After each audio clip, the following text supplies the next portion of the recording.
দাদা বাবু, এইটা কি দেখলাম? এই হারামজাদা, তোর জ্বালায় জ্বালায় দেয়া যায় বাথরুম হয়ে শান্তি পাইতাম না। তা কি দেখলি ক, শুনি। আমরা তো ভাবছিলাম দাদা বাবু, মোদিজি ইউনুসকে পাকড়া কইরা দইরাইন না আটকায় রাখবো, আঙ্গো হাসুয়া পারে আবার বাংলাদেশের প্রধানমন্ত্রী বানায় দিব। এই বেটা, সেইটাই তো হবে, সেইটাই হবে, তুই চিন্তা করিস না। গোড়ার ডিম হইব, গোড়ার ডিম।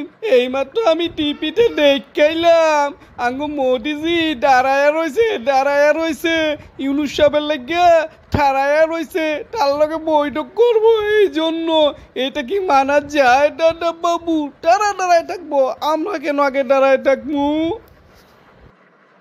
এই বেটা, তুই এটা বুঝবি না, এটা কৌশল কৌশল, দেখবি ঠিকই ইউনুসরে সরাইয়া হাসিনারে ব্যাক করাইবাঙ্গ মোদিজি।